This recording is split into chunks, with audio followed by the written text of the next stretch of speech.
name is Back and you're Rabbi from another planet. Please like, share, and subscribe, and ring that little bell. Ring the little bell so you're notified when new videos drop. And we are up to way 28 of the 48 Ways of Wisdom. So this ends week 4 of the Omer. The Omer is this period of time, this 7-week period of time, a 49-day period of time. 7 times 7 is 49.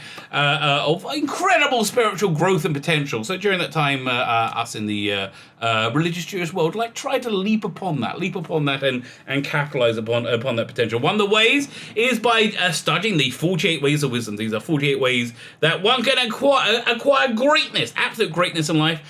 Generally speaking, it doesn't really need any theological worldview. These are more like 48 attitudes that comes from a codification of the Jewish law from about 2,000 years ago called the Mishnah. One of the tractates of the Mishnah is called Pirkei Avot, Ethics of Our Fathers. And within that, we have the 48 Ways of Wisdom, the 48 basic ideas, which was then greatly expanded upon by Rabbi Noach Weinberg of blessed memory, the Rosh Yeshiva, that's the head rabbi of my rabbinical ceremony, for your delight and delectation. Fine, so as I said, we're up to way 28, which completes the 4th week. Now, something I actually haven't spoken about much is that each week in this period has its own special flavor, and the reason I'm mentioning it now is because maybe you've experienced something else over the something similar over the past week. The flavor of this week was endurance. When you have to endure something, endure it beyond what you think is possible, and just complete endurance.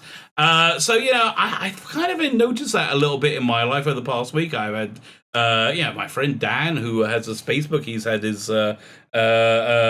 channel been torpedoed because his computer blew up. Essentially, he's waiting for it, so he's enduring that. I've had I get lots of people have been enduring ongoing situations. Have you been experiencing the same thing? Let me know. So the upcoming week is going to be about an internal humility, and so we're gonna you could well be experiencing some challenges to bring that out in you. That's the general idea. Fine. Before we get into this way of wisdom, though, can I ask you to hit the like button? That is awesome. Thank you very much. Can you hit the share button? Share me around, baby. Share me around. I won't protest. And hit the subscribe button. Thank you very much, YouTube. YouTube doesn't like me having subscribers. Normally, my subscribers have to go up about 10 times before it sticks. They keep taking them off me, and that just happened today. They just took another 10 subscribers off me today because they're like, no, Rabbi, you're not getting the subscribers. I'd like, share, subscribe. Comment is really, really helpful. Thank you for everybody who comments. And check out my Indiegogo, which I've been saying the past week. We're going to start the final week soon. Maybe we will. Check out my Indiegogo. Thank you very much. Fine. Doink. Let's have a look at this Way to Wisdom. Way to Wisdom. Protect what is precious. So this one is called in Hebrew, Hosea Siag Lidvarev.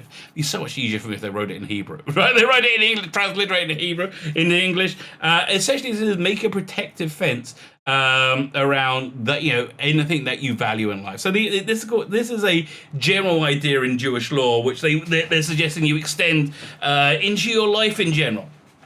So in Jewish law, we have this idea of making a fence so you don't come to do the thing you don't want to do. So, for example, we're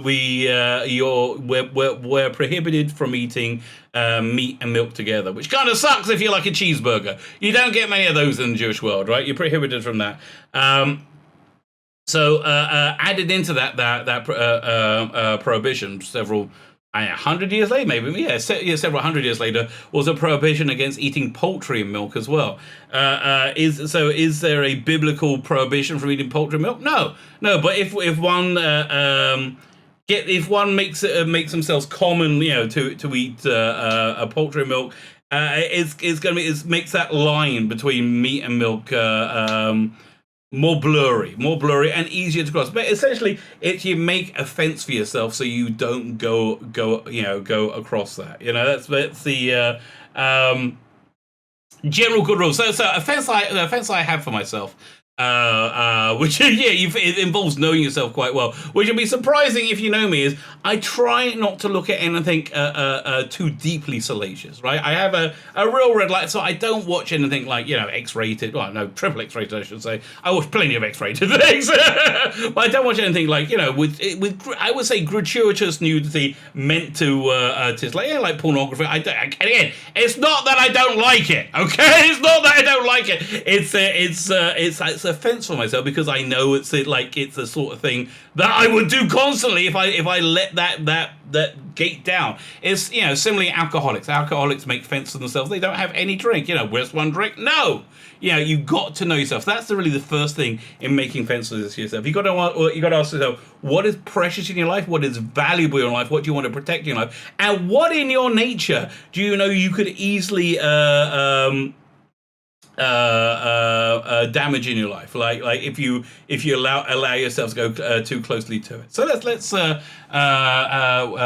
through this. So strategize, exactly. Strategize because you again know yourself, know where you're weak, know what you want to do and what you don't want to do. Right? It's if you have a compulsive problem, if you have an addictive personality, maybe don't try cocaine. So I would have that as a fence for yourself. Normally the very high cost of cocaine, that's acted very well as a fence for me. Now, I've never needed a fence against gambling, right? Because I know what you got to do to get money, and it is an insane, generally speaking, it's an insane amount of work. I don't need any fence to stop me risk losing that, right? So personal quality control. Successful businesses have a system of quality control. Any business will rapidly lose market share if their products are shoddy. So throughout our lives, we cannot allow our performance level to shift every time we run into a problem. Yeah, this actually, a very good point. We tend to do things that we're weaker on in moments of stress, right? So if you have these fences for yourself, like you say, you treat that fence like the thing you don't want to do. If you have that, it'll avoid you stopping the thing. It basically makes an extra boundary for yourself. I saw this documentary with about prostitutes about, I don't know, 15, 20 years ago, right? And there's one prostitute was saying that she has little sympathy for people who get caught using their services. There's so many boundaries you have to go over to use as you got to decide to. You got to find her, right? You got to phone her. You got to book her. You got to drive there. Then you get there, and then you actually got to go. You got to take off your clothes. You got to actually do. There's so many boundaries. But you go over that. If anybody gets caught and their life, their wife is upset, they get divorced, their life's destroyed. She's like, well, what do you want me to do? Listen, the guy went over a gazillion fences. It's not really my fault. The question was, don't you blame yourself for home wrecking? She said, no, it's his bloody fault. And I couldn't disagree with her.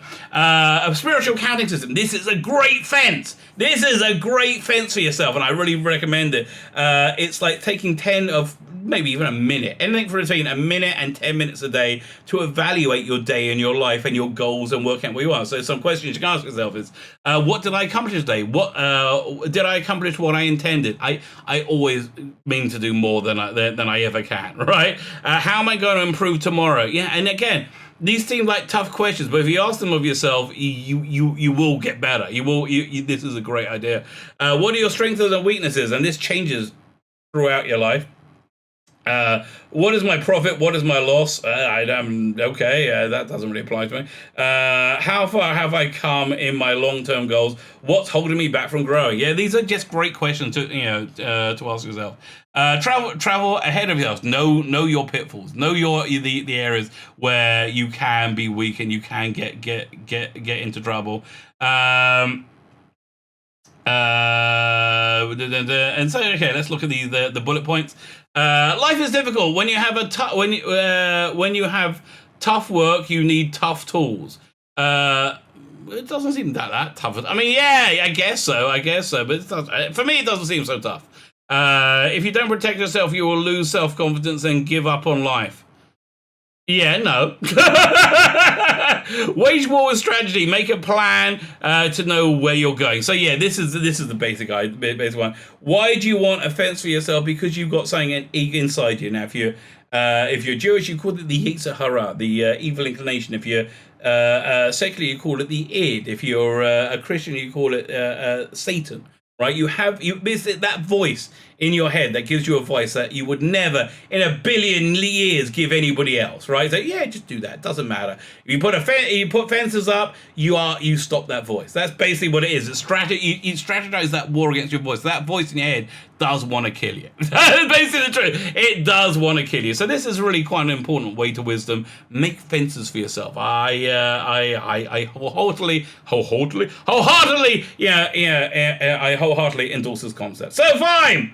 Come back tomorrow for the next in the 48 Ways of Wisdom, Way 29, which I guess we'll find out what it is tomorrow. Have yourselves a fantastic day.